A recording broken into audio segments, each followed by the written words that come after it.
Ramsey convinces me that we ought to go to Peru. I never even heard of anybody going to Peru going duck hunting.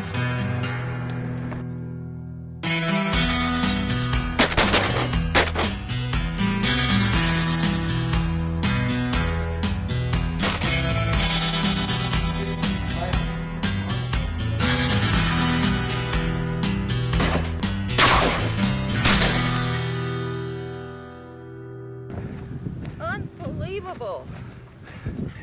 Oh my gosh.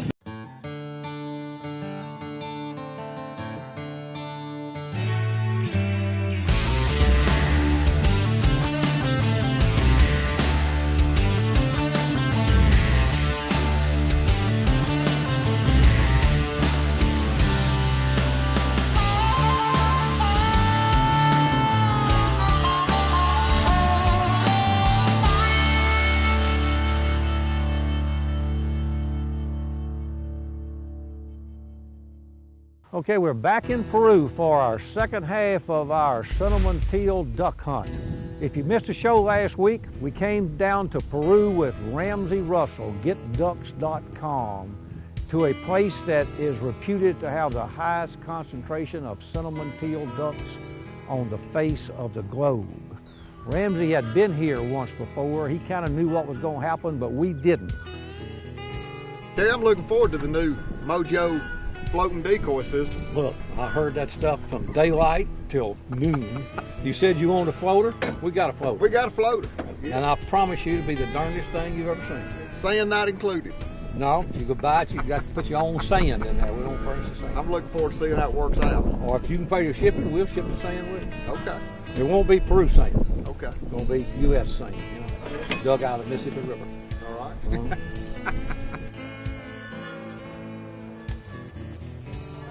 It's a very aesthetic hunt because you had the Atacama Desert was lit up with the sunshine. We're sitting in this deep, lush green, almost tropical environment down this lagoon, and out across the rice field is the beautiful Atacama Desert, which is just bare sand, but it's just the most gorgeous backdrop of duck hunting I've ever seen. Okay.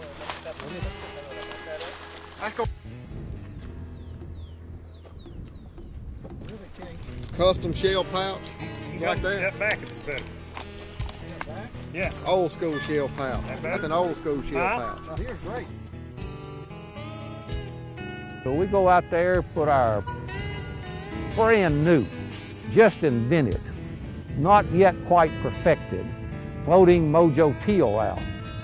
Terry, about right there ought to be perfect, huh? I wouldn't want one any further than that. I don't know why you wouldn't want it closer, huh, Mark?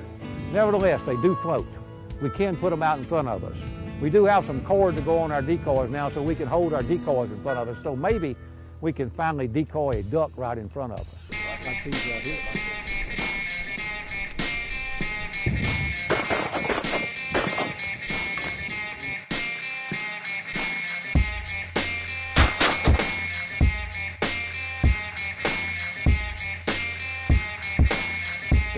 Not duck.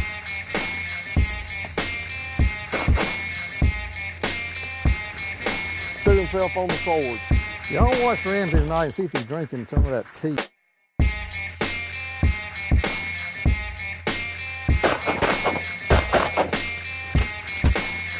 Up. Delayed response. Or either he lost all fear and just landed.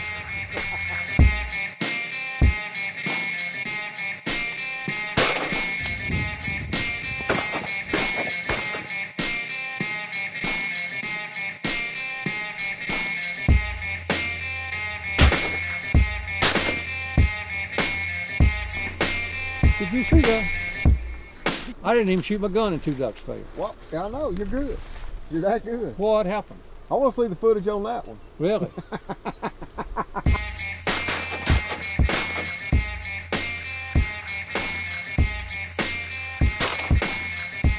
We duck hunting now, man. Duck hunting. Duck hunting.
Morning 2 was one of the mornings you live for duck hunting. You don't really shoot these cinnamon teal at the crack of dawn like we do duck hunting up here in the States. They like to get up at daylight, drive out there to the hole, and wait on the birds to come in out of the brackish water. We insisted they get an early start. We did. We got there at daylight. We waited for just a little bit. Got our tomato buckets out there floating and got our decoys put just right, a little bit left, a little bit right. Let's get them just right. And then the birds started to fly, and it was one of those duck hunting mornings you live for. Woo!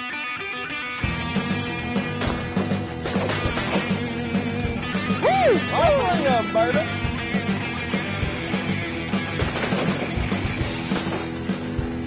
Sky full of ducks. Look at the sky full of ducks, man.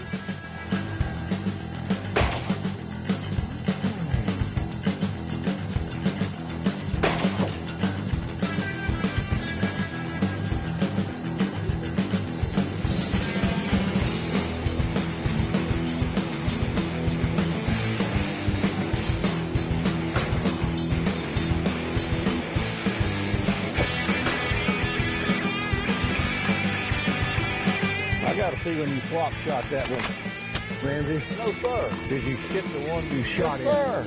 Come on. I couldn't miss. That's all I can say. It was just one of the mornings I couldn't miss, but it's lonely at the top. So Denman says, Ramsey, I think you're flock shooting. I said, Denman, I'm not flock shooting. You got to pick one. Let me show you again. And I showed him again and again and again how to do it. 3 over there, 3 over there. Here, pair.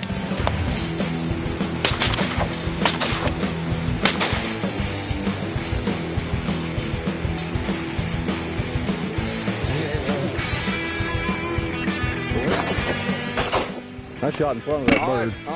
All right. That's it. No more. I let one come. I try to be polite. I called him for you. All you had to do is throw your gun up and shoot. You never did shoot. The bird's too close. Try to be polite. They're catching, releasing. Is that why you want that cylinder bore shotgun? That's right. The killing stick. You just screw this choke out right here and shoot with nothing. Oh, this is improved cylinder and improved modified. The killing stick. We're like thunder and lightning. We make a good team.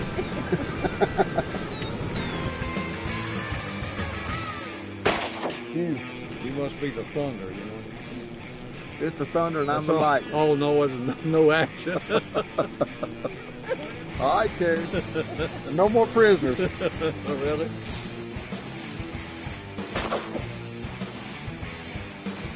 Here's Mike. I'm shooting. Did we shoot at the same birds again? The first one, then we each killed one on the second. So we killed 3 birds with 4 shots.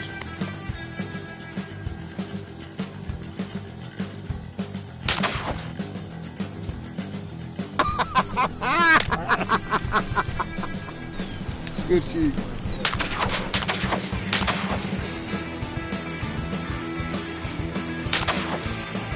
Hey! Yeah.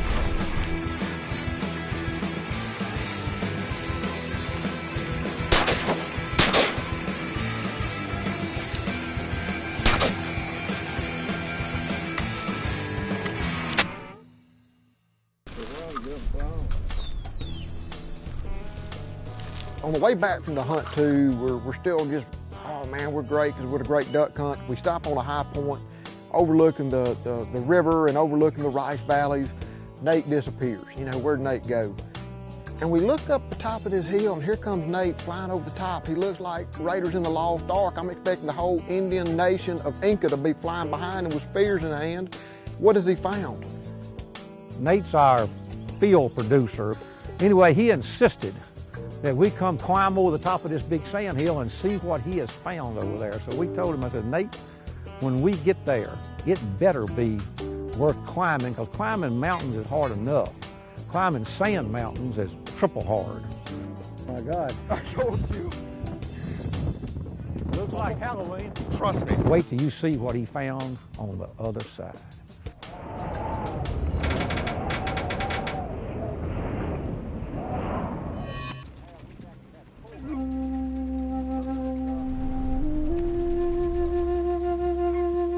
we go up the side of this desert mountain, solid sand, not a blade of grass. The higher we get, naturally, the harder the wind starts blowing. It's the middle of the day, it's blowing sand, you can't see, it's hard to walk, it's hard to see. But when we get over the top and look down in there, Inca graveyards, a valley of death where they buried these people, and the locals have been in there digging them up, trying to get the treasures out of the graves that's in there with them. It's probably the most unique thing I've ever seen in my whole life.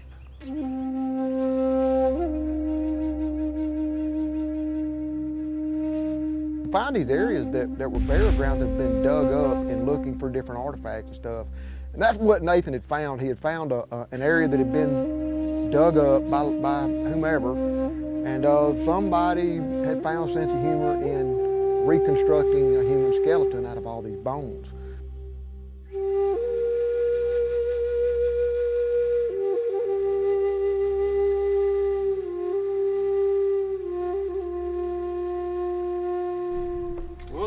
Look at the desert. Maybe they were buried with them. What is that? Great desert out around Salt Lake is full of sea. Kathy. You know, during the warmer period, the hair of the the ocean body, was, I think. you know, like 2,000 or 3,000 feet higher than it is now.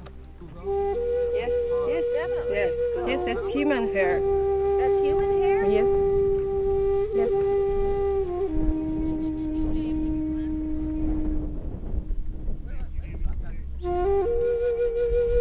I can't help but wonder, did he hunt ducks?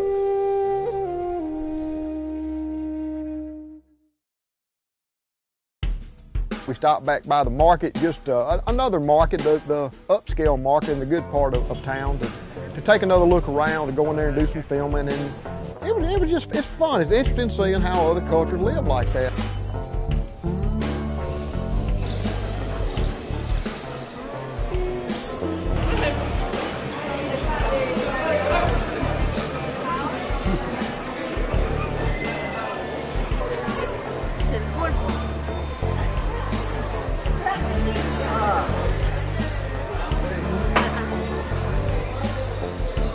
That's cool.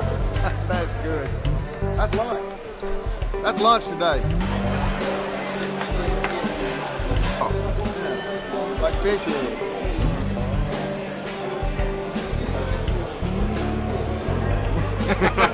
You know, being from the deep south, having grown up like I did, I will try anything. When in Rome, I'll try almost anything. Like a sausage that is full with blood, rice. ¿Qué más tiene? Garlic, organ, a lot of herbs. So this, you can cut it and put it in the grill. It's very strong flavor. Blood sausage. Yes. Blood sausage. Estados Unidos.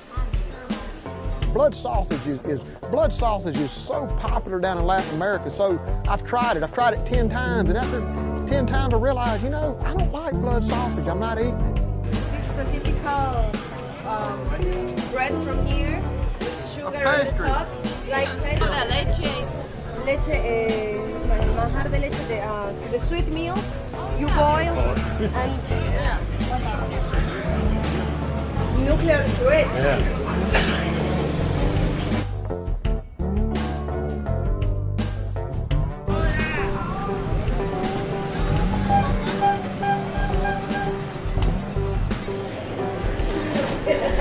Estados Unidos.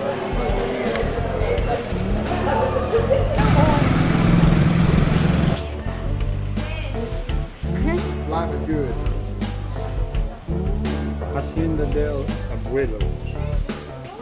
I bet that stuff right there sends you to the moon, baby.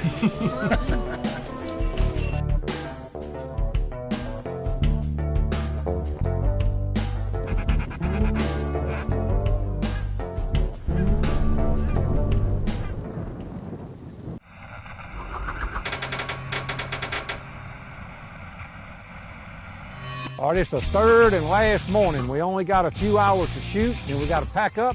We got about a 5-hour trip back to Arequipa. Got to catch a plane about 5 o'clock that afternoon, so we're going to try to make a quick early morning shoot. We get up way before daylight and drag Elmer and them out of the bed at 3:30 again. Get out there. We get out there just as it's first light.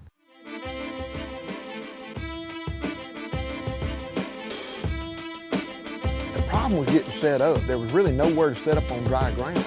Where we set up was all that matera grass, that local grass that grows, had some nests and fallen down and was floating up in this mat, so it was kind of like standing on a water bed.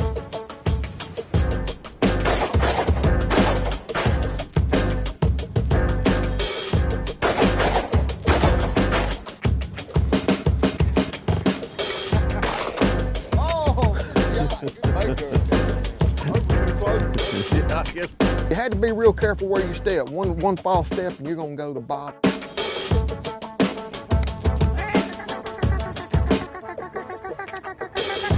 Let's do it this time.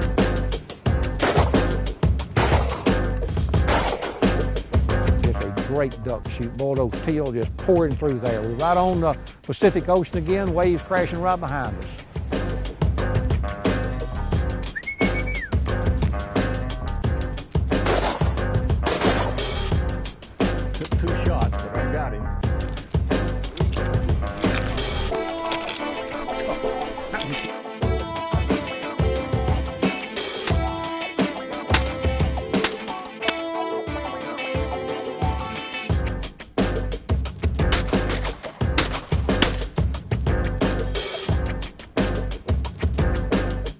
We hear these thundering hooves coming down the trail we'd walked in on, which was this wide, and we look up and here comes a guy driving cattle out to the rice fields. We're right in the middle of it.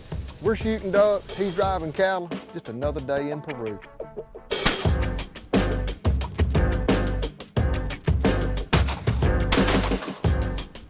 In the wintertime, it's where this goes.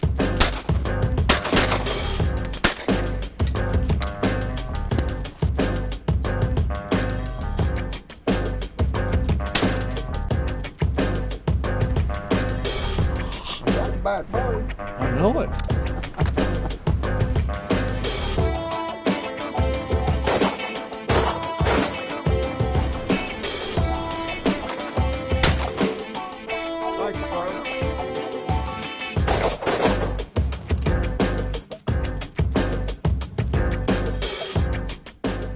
The birds had no choice but to land right on the end of the gun barrel. It was fantastic. Oh, third time's a charm.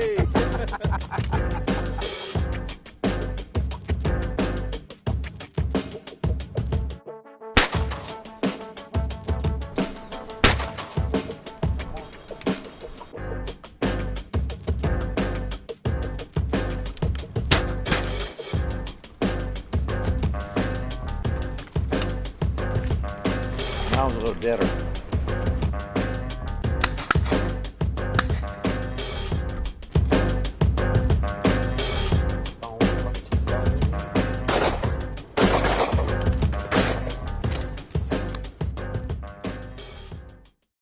Well, that was a fantastic shoot. I think that was the best shoot we had the whole time we was here, but we got to wrap it up. We got to travel back to Arequipa, got to tend to all our business, got to tip the bird boys. That's one thing you won't ever want to forget. They work harder than anybody on a hunt like that. They are your ticket to success. Tienes que dar.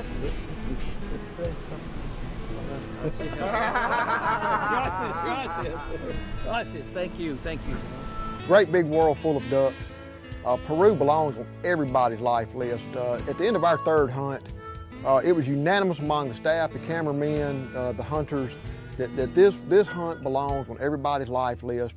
We're shooting Andean cinnamon teal. They're bigger than the North American version of cinnamon teal. There's 5 races of cinnamons in the world, by the way.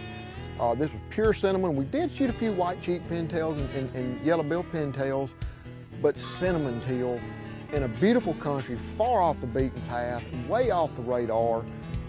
It's not Disneyland of duck hunts. It's just a good duck hunt that belongs on everybody's list. I could not be more thankful to have found the staff that we found in Peru. They're highly dedicated. They're highly motivated. It's like hunting with family. They take very good care of you. Your friends, your family. You're not treated like a guest. And the hunting the hunting and the context of hunting in Peru is something that you just can't find anywhere else in the world. You know, the duck hunting in Peru was spectacular, and nowhere else you can go and shoot that many cinnamon teal, but you know, really to go on these trips, and the reason that we go on them at Mojo is to experience the different things and to bring you the experience of different things, you know. And I've been to a lot of places in my life. I've been very fortunate to go hunting. I've seen a lot of wonderful things. I've seen interesting things. I've seen dangerous things. But I don't know if I've ever been to a place that was more interesting than this part of Peru or seen more interesting things. If you get a chance, you ought to go to Peru. Get hold of Ramsey Russell, getducks.com. But that's all the time we got for today. For all of us at Mojo, I'm Terry Denman. God bless you. We'll see you again next week.